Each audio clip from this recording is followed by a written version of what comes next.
What is going on, everyone? Tryhard Casual here, and we're doing some Konar Slayer.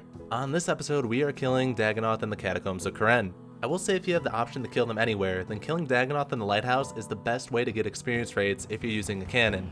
I do have a guide on that, and I'll leave a link below if you want to look into that instead. But seeing as this is Konar Slayer, we don't have an option, and we're going to have to kill him in Kourend. So let's hop into what gear we're going to be bringing. Alright, there's a few things you should know about the Dagannoth in the Catacombs of Kourend. First off, it's multi-combat, so a lot of them can hit you at once. Secondly, it is possible to save spot and it's possible to burst. Both of those methods are a little complicated, so I just like to go with melee.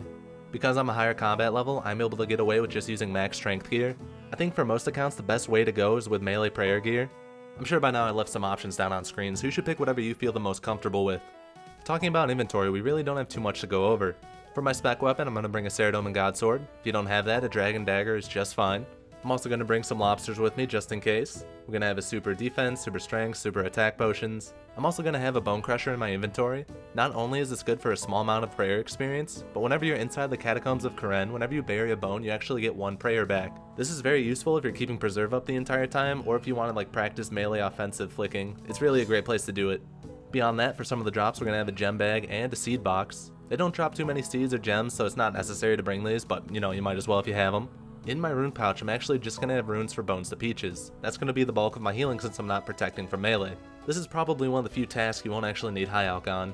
So looking at the map, we have a few ways to get there. If you have a Xeric Talisman Heart teleport or a Kourend teleport, that's going to lead you right next to the dungeon entrance. I know both of those teleports are locked behind some requirements. What I would recommend to do is go to a house party world and using someone's portal room to get to Kourend. But if it is your first time on Kourend, you have to talk to Vias at Port Sarim and take his boat over to the Piscarilius port and then run over. But once you actually go inside the dungeon, you have two options. You can go straight down south and use an agility shortcut to get to the Dagannoth. But if your agility level isn't high enough, you'll have to run to the right, go down, then run to the left. It's not too hard to get there. Okay, so we're down in the catacombs. The Dagannoth are right in this room here. They are aggressive and it's all multi-combat, so maybe finding like a wall or a corner to post at is a good idea to, save health. But that's pretty much it. I mean, they don't have any superiors, so we can start this timer and I'll see you at the end of it.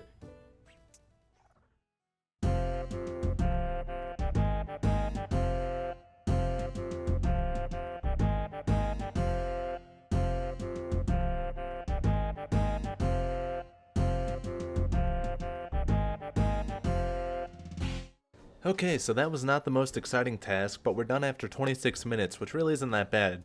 I know we're not going to make a lot of money on this one. 77k.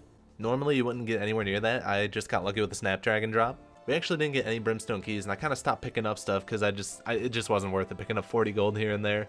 I would say the best drop we got was the medium clue scroll, honestly. But alright, ladies and gentlemen, that is going to do it for this guide. Like I said, if you have the task and you have the option, just go to the lighthouse and cannon them. It's a lot better. As always, if you have any questions about Dagannoth, or RuneScape in general, feel free to ask me.